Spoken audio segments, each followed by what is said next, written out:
স্বরাষ্ট্র উপদেষ্টা অবসরপ্রাপ্ত লেফটেন্যান্ট জেনারেল মোহাম্মদ জাহাঙ্গীর আলম চৌধুরী বলেছেন যে বাংলাদেশ ভারত সীমান্তের জিরো লাইন থেকে ১৫০ গজের মধ্যে ভারতকে কোনো কাজ করতে দেওয়া হবে না। এর মধ্যে ৩টি জেলার ৫টি সীমান্তে বিএসএফ কাজ বন্ধ করতে বাধ্য করা হয়েছে বলে তিনি জানিয়েছেন। একই সাথে সীমান্ত বিষয়ে সমঝোতা স্মারকগুলো লঙ্ঘন করে ভারত যেসব কাজ করতে চেয়েছিল সে বিষয়ে পররাষ্ট্র মন্ত্রণালয়কে অবহিত করেছে স্বরাষ্ট্র মন্ত্রণালয়।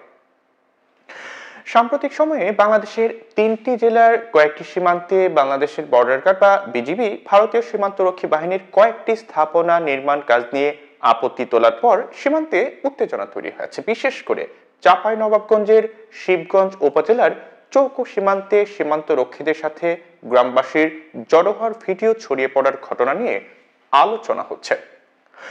বাংলাদেশের অন্তর্বর্তী সরকারের সাথে নানা ইস্যুতে টানাপোড়েনের মধ্য দিয়ে নতুন করে আবার সীমান্ত ইস্যুটি সামনে এলো। বিশেষ করে ভারতীয় সীমান্তরক্ষীরা কয়েকটি এলাকায় কাঁটা তারের বেড়া নির্মাণ কাজ শুরুর পর বাংলাদেশের তরফ থেকে তীব্রভাবে প্রতিবাদ করা হচ্ছে।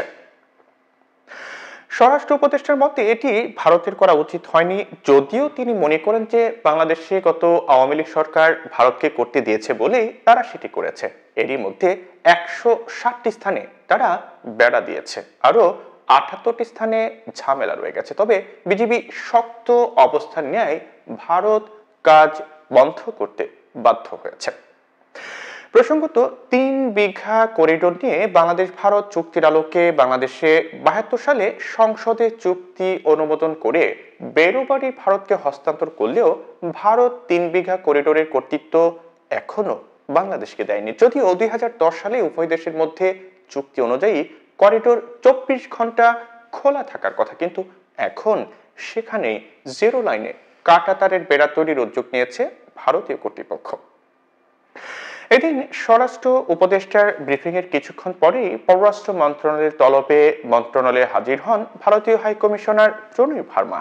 তার কাছে বাংলাদেশের আপত্তির বিষয়টি তুলে ধরা হয়েছে। আর অন্যদিকে সোমবার দিল্লিতে থাকা বাংলাদেশের উপ হাই কমিশনারকেও তলব করেছে ভারতের পররাষ্ট্র মন্ত্রণালয়।